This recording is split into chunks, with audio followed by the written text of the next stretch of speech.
El purgatorio. ¡Vamos! Uy, mi amado. ¿Será una realidad bíblica o acaso es una de esas mentirillas antibíblicas que se han filtrado históricamente y que muchísima gente ha creído a lo largo de la historia? Pues mis amados, bienvenidos al Ente Bíblico. Aquí nos interesa la palabra de Dios, así que vamos a ver lo que dice nuestro fundamento de práctica y fe. Mire, es una certeza que muchísimas personas llamándose cristianos aún llegan a creer que el purgatorio es algo real, mis amados, basándose por ejemplo en palabras como las que dijo el propio Jesucristo cuando habló del seno de Abraham en Lucas capítulo 16. Entonces llegan a pensar que esto del purgatorio es algo real. Ahora, Jesucristo mismo, mis amados, déjenme decirle que jamás habló del purgatorio y tampoco dijo que algo así podría existir. Pero ahora, atención con esto, esa comparativa es completamente equivocada y totalmente antibíblica también. El seno de Abraham fue un lugar bíblicamente revelado como un lugar temporal anterior a la cruz, mientras que el purgatorio, mis amados, es una doctrina inventada por hombres muchísimos siglos después, sin ningún tipo de respaldo bíblico. O sea, que esto no entra en la escritura por ningún lado. Ahora, el catolicismo ha enseñado que el purgatorio no es considerado literalmente un lugar físico, sino un estado del alma que sucede después de la muerte, donde propiamente estas almas de los creyentes, pues que entonces que murieron en gracia, pues van a ser también limpiados de sus pecados menores, en otras palabras, purgados, porque sencillamente no tuvieron la suficiente purificación y deben ser temporalmente pasados, limpiados antes de entrar a la presencia de Dios. Incluso llegan a enseñar que las oraciones o las misas de los vivos pueden sencillamente acortar ese sufrimiento durante el tiempo que están siendo purgados. Ahora, déjame decirle que en ninguna parte de la Biblia se enseña algo semejante. Esto es impresionante que se crea en esto. No hay un solo texto inspirado en todas las Sagradas Escrituras, mis amados, que hable de un lugar intermedio de purificación después de la muerte. Mire, la palabra de Dios sí enseña, en primer lugar, que después de la muerte viene el juicio. Hebreos 9:27 dice claramente: está establecido para los hombres que mueran una sola vez, atención, una sola vez, y después de esto el juicio.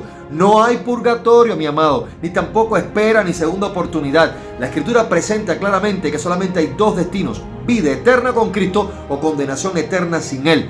En segundo lugar, la sangre de Cristo limpia totalmente al creyente. 1 Juan 1:7 dice claramente: la sangre de Jesucristo, su Hijo, nos limpia de todo pecado. Por lo tanto, si la Biblia nos está revelando, mi amado, que la sangre de Cristo es suficiente, que nos limpia de todo pecado, entonces no queda nada por purgar, mi amado. El creyente no necesita otro proceso de purificación, porque ¿sabe qué? La justificación es completa. La obra de Jesucristo, mi amado, es suficiente, activa y efectiva en el creyente desde el momento en que ponen su fe en Jesucristo. Romanos 5:1 nos dice claramente: justificados pues por la fe, tenemos paz para con Dios por medio de nuestro Señor Jesucristo. Mi amado, quien tiene paz con Dios, oiga, no tiene deudas pendientes. En tercer lugar, Cristo pagó el precio completo, mi amado. Déjeme decirle, Juan capítulo 19, versículo 30. Consumado es. Mire, it is finished, to te complete, es is vollbracht, computo. Se lo dije en español, inglés, alemán, italiano. En otras palabras, se terminó, se acabó, está completo. La palabra que Jesús utilizó en la cruz fue tetelestai, una palabra griega que significa literalmente: la deuda ha sido pagada por completo, mi amado. El purgatorio, sencillamente, al contrario, implica que Jesucristo no pagó todo y que el hombre debe sencillamente completar su redención con sufrimiento, como si la obra de Jesucristo no hubiera sido suficiente. Y ahora atención con esto, porque negar la suficiencia de la obra de la cruz, mis amados, como si le faltara algo más, contradice directamente una verdad central de la fe bíblica ortodoxa cristiana, revelada en la palabra de Dios. Por lo tanto, es una herejía muy grave. Atención con esto, Pero también cabe preguntarse, ¿de dónde salió esta doctrina del purgatorio? Mis amados, esto no fue enseñado ni por los apóstoles ni por Jesucristo. Busque la palabra de Dios, eso no está en ningún lado. Mire, apareció oficialmente en el concilio de Lyon en el año 1274 y se reafirmó en el concilio de Trento entre los años 1545 y 1563. O sea, más de 1000 años después del Nuevo Testamento, que cerrara el canon de las Escrituras.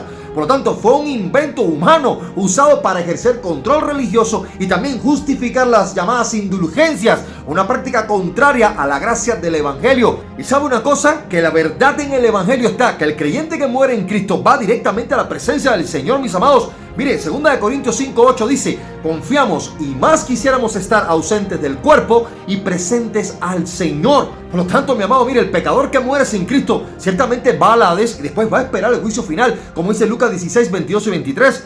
Y de ninguna manera, mis amados, existe un purgatorio, ni como estado del alma, ni como lugar geográfico, ni nada semejante entre estos dos destinos. Mire, para que tenga una idea de por dónde va todo esto del purgatorio, el católico realmente suele pensar que es una persona muy, pero que muy bendecida, muy dichosa, porque tienen el purgatorio. Y por eso consideran que pecar voluntariamente, vivir una vida mundana, hacer cualquier cosa que deseen, pues no va a ser un problema delante de Dios, porque en definitiva, al final, cuando mueran, ellos van a pasar el purgatorio, lo van a purgar, o sea, van a limpiar sus pecados, y luego, mire, se van a la presencia de Dios como si nada, al cielo, vámonos para allá. Pero los protestantes, ay, pobre de nosotros, porque no tenemos esa dicha, no tenemos esa bendición de tener un purgatorio, y por eso pues estamos condenados eternamente. Ese es el pensamiento católico.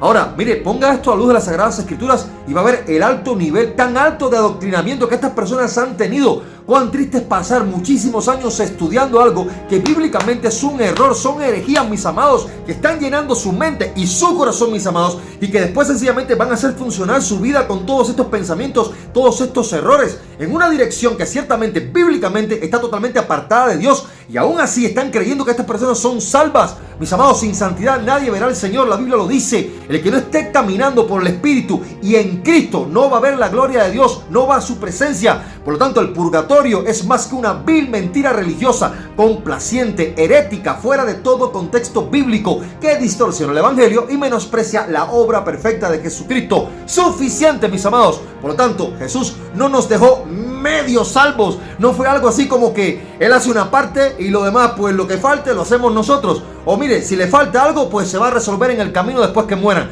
Mis amados, eso no dice la Biblia. Es un enorme error pensar semejante cosa. Déjeme decirle que Jesucristo dejó completamente redimido a aquel que cree en Él. Romanos 8:1. Ninguna condenación hay para los que están en Cristo Jesús. Eso es Biblia, mi amado. Por lo tanto, en Cristo consumado es tetelestai, mi amado. No hay más deuda, no hay más purificación que hay que hacer. Mire, es la obra perfecta y suficiente de Jesucristo en la cruz del Calvario y su manifestación en nosotros por medio del Espíritu Santo. No hay más sufrimiento pendiente, mi amado. Solo la gracia, el perdón y la vida eterna para todos los que creen verdaderamente en Jesucristo como su Señor y Salvador. Paz, gracia y misericordia de Dios sea con todos y que el Señor le bendiga.